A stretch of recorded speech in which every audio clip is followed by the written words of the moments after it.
estava predicando. Para tanto, Jesus utilizava parábolas, histórias, mas todas as histórias tinham um contexto com alguém que estava no meio da multidão para o ouvir. Jesus não lançava a palavra ao léu, Jesus não jogava a palavra fora, mas toda a palavra de Jesus era direcionada.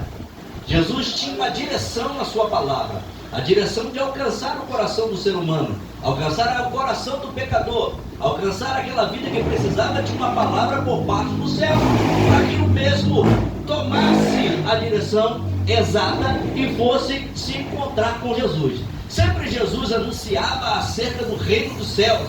Jesus nunca falava do reino terreno, porque o reino terreno não lhe pertencia. O reino terreno lhe pertencia aos homens, os pecadores, o qual Jesus veio para quê? Para salvá-los mesmo. Mas Jesus sempre predicava e anunciava o reino dos céus. Por que o reino dos céus? Eu vi o pastor Alexandre falar aqui anterior, antes de nós aqui, falar a respeito do seguinte: quando você lança a palavra profética, ela aqui, no momento agora, você vai até olhar e vai dizer, não aconteceu nada, mas ela não é gerada aqui, ela é gerada no reino dos céus. Primeiro, toda a palavra profética e toda a palavra lançada diante do texto, diante da palavra de Deus, diante da predicação de Deus, diante de uma profecia bíblica e genuína, ela primeiro ela é exercida nos céus, para que você manifesta na terra. Entenda isso. Por isso que Jesus disse: Pai nosso que está no céu, seja santificado o que? O teu nome, venha a nós o teu reino, seja feito o que? A tua vontade. Aonde? Assim na terra como já está estabelecida nos céus. Então, a vontade de Deus não está estabelecida na terra, está estabelecida nos céus, e ela se manifesta nos céus, e ela vem para a terra quando nós entregamos e acreditamos aquilo que estamos predicando. Então,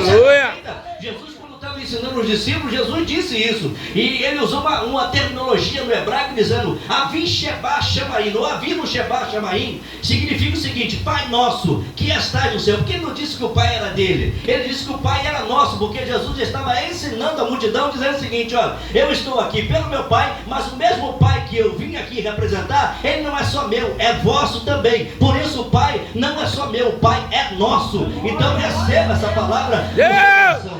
Glória! Tinha preocupação de ensinar os discípulos. E olha, o texto diz aqui, a epígrafe do texto vai nos reportar para o que Jesus está dizendo. Jesus disse que os discípulos é o quê? O sal da terra. A epígrafe aqui, o texto está baseado dizendo o seguinte: que Jesus está dizendo que os discípulos são o sal da terra. Então Jesus estava ensinando a eles a salgarem, a temperar, a ensinar, e está pronto para transmitir aquilo que Jesus estava ensinando. Amém? Amém? Ou não amém? Amém ou não amém? Eu gosto dessa palavra, o pastor usava essa palavra. Amém ou não amém? Então Jesus, como gostava de ensinar, primeiro Jesus, antes de pregar para a multidão, Jesus pregava para os discípulos. Jesus, antes de ensinar para a multidão, Jesus ensinava para os discípulos. Para quê? Porque Jesus, no momento, iria ser assunto ao Pai, iria para o céu, a sua missão terrena seria cumprida. Porém, todavia, quem daria continuidade? Os discípulos. Mas para que desse continuidade, teriam que estar o quê? Pronto para dar continuidade ao ministério que Jesus estabeleceu sobre a terra. Amém? Então, a palavra aqui utilizada, quando Jesus diz, olhando para os discípulos, fitamente no discípulo, olhando para os olhos dele, dizendo para ele o seguinte: vós sois o sal da terra. Aleluia.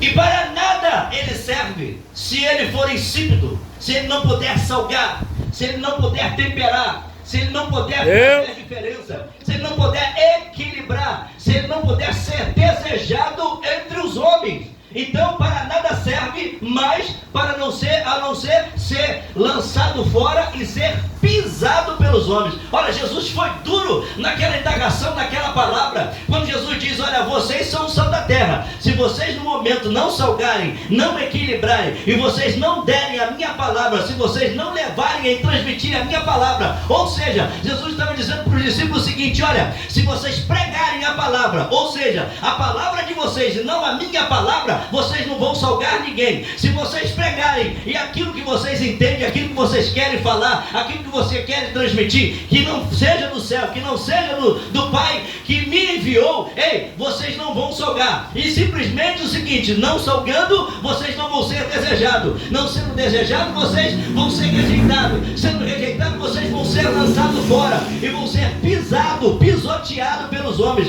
E isso no original me traz uma responsabilidade muito tremenda, porque Jesus nos chamou para o ministério terreno, e esse ministério terreno é para fazer a diferença. É você, no momento de crise, ser equilibrado. A palavra sal, ela significa melache ou merrache, que significa ser equilibrado e causar sede em alguém, ou seja, trazer equilíbrio no momento da dificuldade. Ei, e os cristãos nos dias atuais não estão sendo equilibrados, não estão trazendo equilíbrio, pelo contrário, estão trazendo desordem ao invés de trazer equilíbrio. Ei, e Jesus nos chamou para sermos sal da terra. Ao invés de salgar, está sendo insípido. Ao invés de trazer a temperança, está trazendo, destemperando as coisas todas. Então, meu irmão, tem pessoas que ninguém quer parar para ouvir, tem pessoas que ninguém quer olhar para ela, mesmo sendo e carregando o título de crente ou de cristão. Ei, as pessoas olham para ela e dizem: ser crente, ser cristão igual aquele, eu não quero. Sabe por quê?